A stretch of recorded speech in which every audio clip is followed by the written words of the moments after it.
Hey guys, welcome back to a new video. I'm Stephanie Fisher. I'm a licensed counselor here in the state of Michigan, and I am owner and operator of In Progress Counseling. Today we're going to wonder about our willingness to investigate our own defensiveness.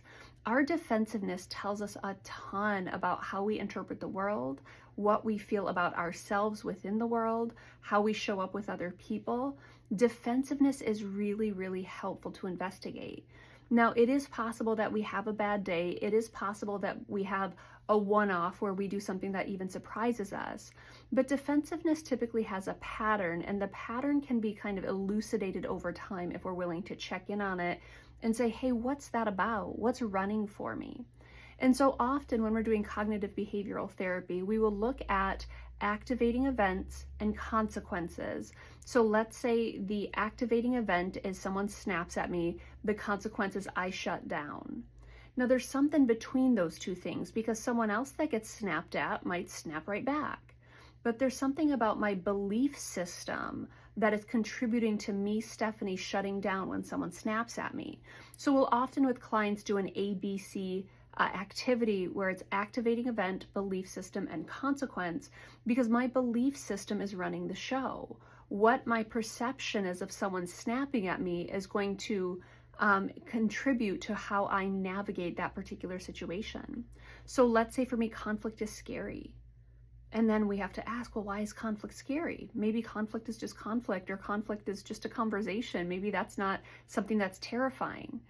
It's like, okay, well, what if I grew up in a home where there was violence or there was abuse? Or what if I grew up in a context where when I asked questions, a parent would lash out at me? Or what if when I was growing up, my siblings would mock me if I asked what they thought to be a stupid question? Or if I stuck up for myself, I would get hands put on me. It's like, well, now that belief system is starting to make sense. So when that activating event happens where someone snaps at me and the consequence of me shutting down happens, the belief system might be, hey, it's not safe for me to let my voice be heard, or no one's listening anyway, or my belief system, sorry, I got a little bit of a lisp there. My belief system is it's not gonna matter, no one's listening.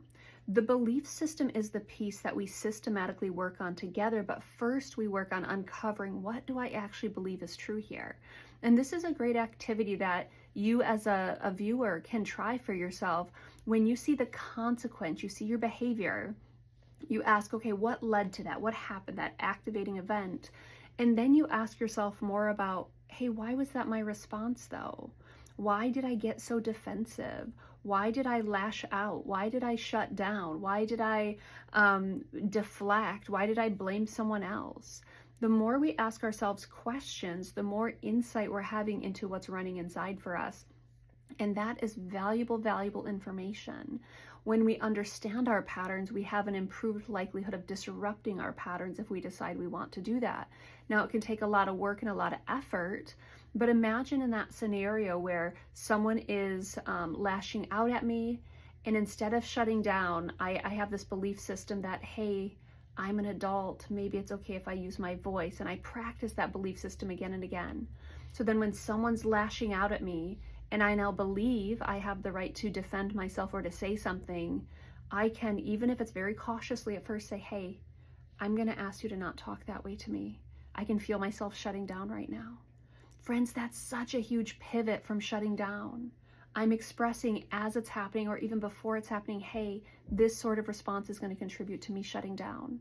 That's what adjusting or playing around with our belief systems can do. We can disrupt it, and if we disrupt it and skill build in that belief system, we might have different outcomes as we navigate things that historically have been uncomfortable, or even things we haven't been able to navigate prior.